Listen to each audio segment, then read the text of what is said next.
Residents of Trump Tower are clashing with its board, showing a clear dislike for the Trump name. Is this the beginning of the end for Donald Trump? If he can't win over those in his own building, what does that mean for his chances in the upcoming election? Let's dive into what's happening. You may have heard of the elegance and magnificence of this building, but what you do not know is that amidst other heated discussions such as the climate change or the upcoming presidential election, news of the battle between condo owners at Trump World Tower and the board members may have escalated more than it should. This is a major story currently making the news headlines, and it could very well jeopardize one of the most recognizable names in real estate.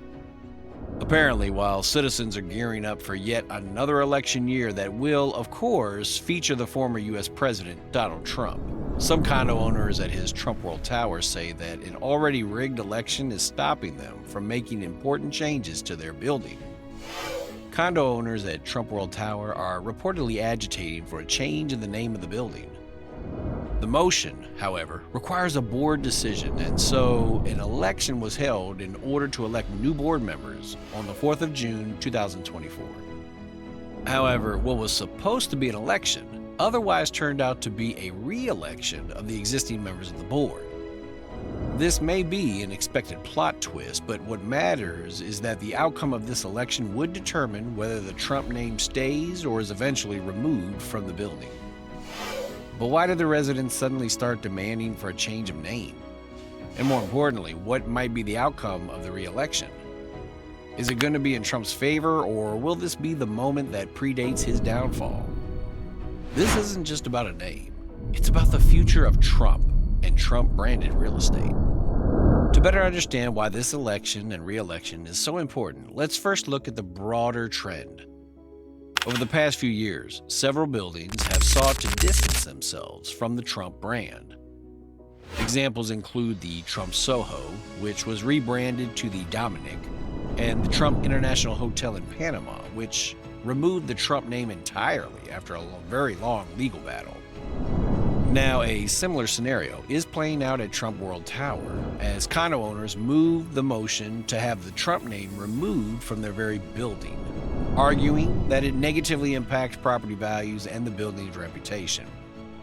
They believe that rebranding could bring a fresh start and perhaps increase property values by shedding the polarizing association with Trump. Many residents and some board members believe that the Trump brand has become more of a liability than an asset. During the meeting held on the 4th of June, there was a huge suspense as residents in attendance wondered whether disgruntled unit owners would eventually mount a challenge. Instead, the Trump-friendly board at Trump World Tower kept its grip on power, dashing the hopes of these unit owners. Owners in the building say the June 4th vote was a move to assure the re-election of existing board members. Some of the unhappy owners skipped the meeting to ensure there wouldn't be enough attendees to re-elect a pro-Trump board. "I didn't really want the meeting to reach a quorum," one said. Grassroots organizing for an opposing slate of board members has been slowed by the fact that many owners in the building rent their units as investment properties and live outside the city. So to make their case, some unit owners approached property appraiser Jonathan Miller to assess how the Trump brand has impacted property values at the building, but the board declined to release funds for the appraisal. The insurgents, who equally wanted to replace the Trump organization as building manager, say the Trump branding for which they pay licensing fees now hurts their unit values. One unit owner claimed that a would-be renter turned around and drove off after seeing the Trump name emblazoned on the building. Falling property values at the building are evidence, unit owners say, that the board is closer to the Trump organization than it is to them. To unit owners, licensing the Trump name only makes economic sense if it attracts buyers, not if it repels them. In February, a Columbia University economist told the New York Times that his analysis of sales at Manhattan buildings with the Trump name showed that removing the Trump name from the building removes the loss associated with the name. But at Tuesday's meeting, building manager John Enriquez blamed the price drops on the neighborhood, Turtle Bay, rather than the Trump name, citing research into comparable buildings. However, market-proof data shows the Trump World Tower declines have been twice that of Turtle Bay's on the whole since Donald Trump captured the White House. At the meeting, one board member described the desire to remove the Trump name as the wish of only a small minority of unit owners. Later, board president Barry Leisner declined to answer questions from The Real Deal, stating that he was not in a position to comment. One reason the board gave for rejecting a name change is that its licensing agreement is bound up with the title of the building, meaning lenders with liens on any of its condo units would need to approve the change. The board also claimed the ownership structure of Trump World Tower differs from buildings where the Trump name has been removed, including the former Trump Soho and 6 buildings on Manhattan's west side, but gave no further explanation. While boards at other Trump-branded buildings have successfully taken down Trump signage through legal means, the owners of Trump World Tower are yet to take this step. They fear re-electing the current board is a foregone conclusion that would cement the board's determination that pursuing a renaming would not be in the best interests of the building, which the board expressed in a May 28 letter to the unit owners.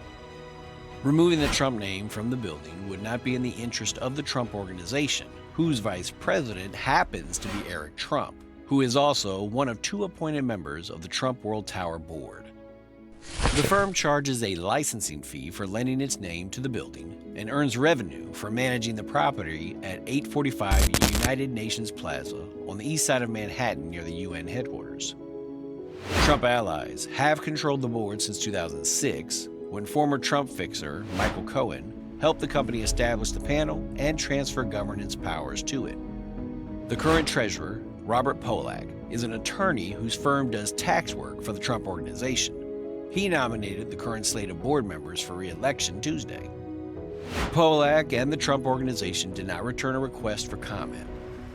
Changing the legal name of the building from Trump World Tower would require the approval of 2/3 of unit owners, a high bar.